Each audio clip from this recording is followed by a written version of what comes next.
A Chinese journalist fled from Beijing to Berlin but still experiences harassment from China. Welcome to VOA Asia Weekly. I'm Chris Casquejo in Washington. That story is coming up, but first making headlines. I humbly stand before you. Lawmakers in the Solomon Islands elected former Foreign Minister Jeremiah Manele as Prime Minister on Thursday. Analysts say he's expected to continue the pro-Beijing stance of outgoing Prime Minister Manasseh Sogavare, who withdrew from the race on Monday and endorsed Manele.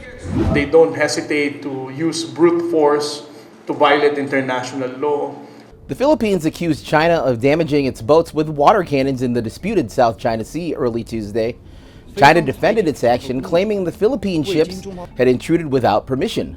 Both China and the Philippines claim Scarborough Shoal in the South China Sea as their own. Thousands of workers participated in May Day protests in cities across Taiwan, Indonesia, the Philippines, and South Korea, demanding wage increases, job security, and better working conditions. May Day falls on May 1st and is celebrated around the world as International Workers' Day. Much of Asia is in the grip of a severe heat wave that is shattering high temperature records. In Myanmar and the Philippines, authorities closed schools. Vietnam reported freshwater shortages, crops are drying up, and power grids strained. Experts say the cause of this extreme heat is this year's El Nino weather pattern, combined with higher than normal ocean temperatures.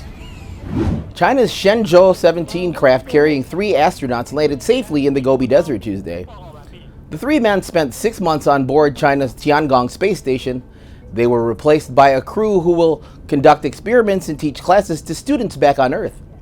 The space station is part of China's ambitious space program that also includes a plan to land an astronaut on the moon by the year 2030. May 3rd marks World Press Freedom Day. When Chinese journalist Su Yutong fled her home country in 2010, she thought she would find safety. But even while living in exile in Germany, she discovered she is not free from China's reach. From Berlin, VOA's Liam Scott has her story. Su Yutong has become a skilled chef. Cooking dishes she loved in Beijing connects the journalist with her home country and helps fill the long periods spent home alone. The reason for her self-imposed isolation: years of attacks and threats from China. I keep telling the truth, so they want me to shut up, including by threatening me. Sharing a banned book on Tiananmen Square back in 2010 began Su's troubles. Police raided her home in Beijing and held her under house arrest.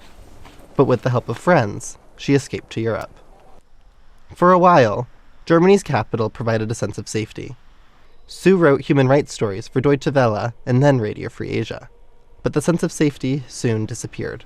In 2022, strange men started turning up at her building, brought there by an underground sex website that listed her address. I felt very disgusted and very humiliated, and I had some mental health problems at the time. I was afraid to walk down the street. The worst was yet to come.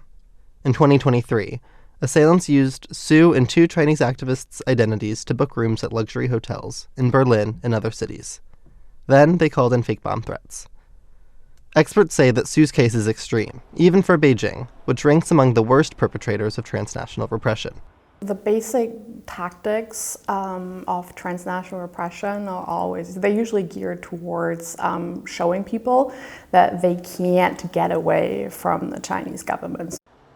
The driving goal, says Oldberg, is to stop any criticism of China overseas.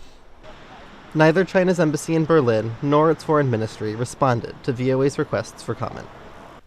Being targeted is a lonely experience. Over a 2-year period, Su barely left her apartment. She says even something as simple as a walk in the park can feel tinged with danger.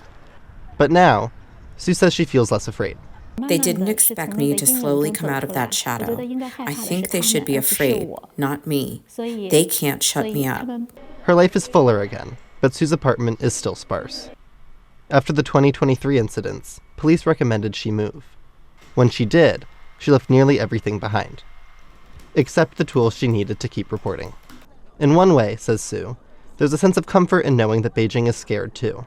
If they weren't, Su believes, they wouldn't try so hard to silence her. Liam Scott, VOA News, Berlin.